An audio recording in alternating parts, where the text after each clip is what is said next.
Hey everybody, my name's Guthrie Trapp, and we just got to New York with my trio, featuring Jordan Perlson on the drums and Tim Marks on the bass. We're playing tonight at the legendary Bitter End down here in the West Village.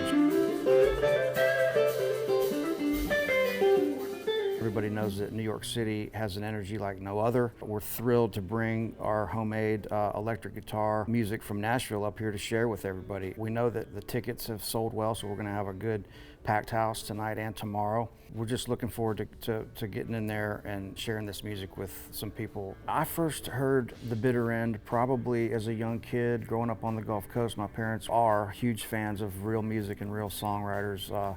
Guys like Bob Dylan. I was named after Woody Guthrie, so grew up on folk music, bluegrass, and then got into jazz and blues and rock and roll and country and all the roots music that's attached to that. But even though I was raised down on the Floribama Gulf Coast, I was in a little bit of a different situation with my family, who were musicians and were into really great songwriters in the folk scene. I probably started hearing about the Bitter End and maybe some documentaries or reading about it in some articles, and knew about the history of Bob Dylan and just all the names, the Donny Hathaway Live. I don't know as much about that club as a lot of people, but I can tell you that I don't want to play anywhere else up here. This is a perfect size room for this trio.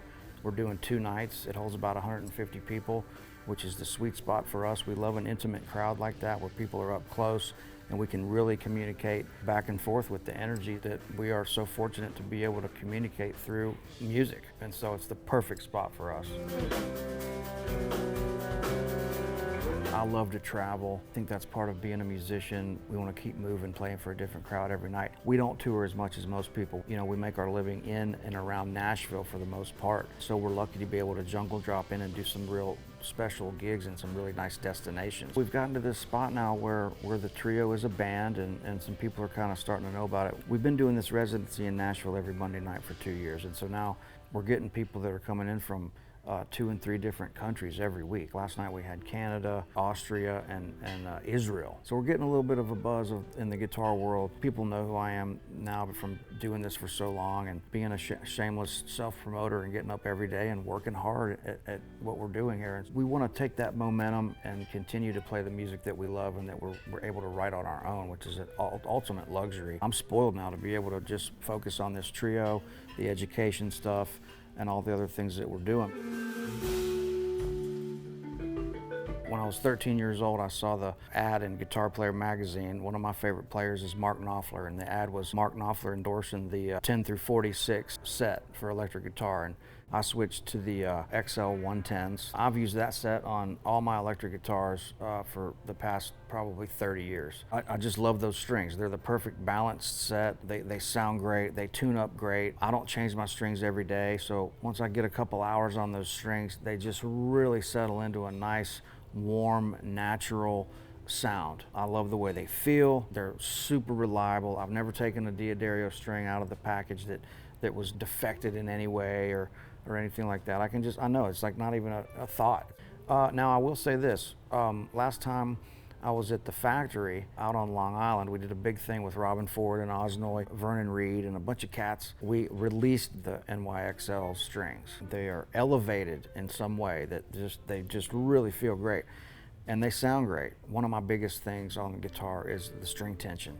I gotta have a nice buttery string tension. When I bend the strings, I don't want it to feel tight. And a lot of strings, they can feel like the balance is inconsistent. You feel like the tension of the strings is a little tighter than it should be. So probably the most important thing I like about the NYXLs, the 10 through 46 set, they always feel right. The tension is always nice and buttery and smooth. Also use your mandolin strings and acoustic guitar strings, the J16s I've used forever, the light gauge, phosphor bronze, and the same on the mandolin, the medium set.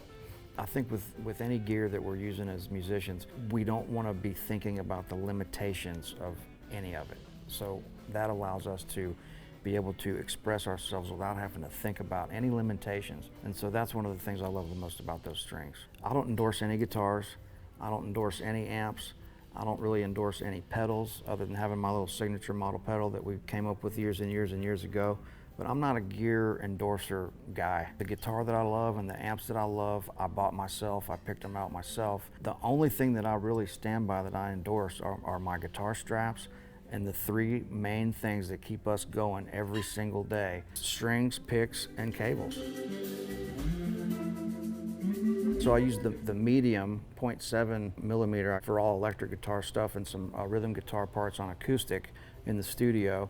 And then if I'm playing like bluegrass acoustic guitar or mandolin, I use the 0.1, which is I would say like the heavy, right? Well, the reason I love these picks, I've always used the rounded shoulder of the pick, but it's also the fact that this way is nice and rounded instead of a hard chop, which to me is more natural. It sounds like your fingernail and your finger hitting the string versus an actual tip of a pick. The medium for electric guitar is perfect for me using the shoulder like that. There's less pick going into the strings this way, and there's also more mass hitting the string this way. And so it not only sounds fatter and warmer and more natural, it also is more economic as far as picking, because you're kind of floating over the top of the strings with that rounded shoulder. I just love these picks. I mean, they just sound great. They're the perfect flexibility for me, and they allow me to express myself on the instrument the way I like to. A lot of guys are into like these really expensive cables. I am not a fan of those extended highs and lows that come with these really expensive cables. And so the thing that I like about the Planet Waves cables, they don't get tangled, they lay really nicely, they wrap up nice, and then also they sound great. They're not overextended in the highs and the lows. So with electric guitar, they let the right amount of signal and tone through. They're just a perfect working man's cable. A lot of my buddies in Nashville use those cables, and I've never had one of those cables go bad on me. They are extremely reliable. And man, when we're up in New York and things are moving fast and we've got 2 nights to be able to play for 90 minutes each night, we have no time to waste. So if there's a cable problem, there's a problem. We want to make sure that we can rely on our stuff. And so those cables sound great and they're extremely reliable. If I remember to do it, I might do a couple little hand stretches. You've been traveling a little bit or something. I'll try to stretch maybe for just a minute. Not every time I remember to do that, but no real rituals, just a couple minutes of quiet time. Kind of clear your head, I think, is the biggest thing. And when you walk out on stage, you're not thinking about anything else except just trying to get to that place of playing out of your mind is really where we want to get to.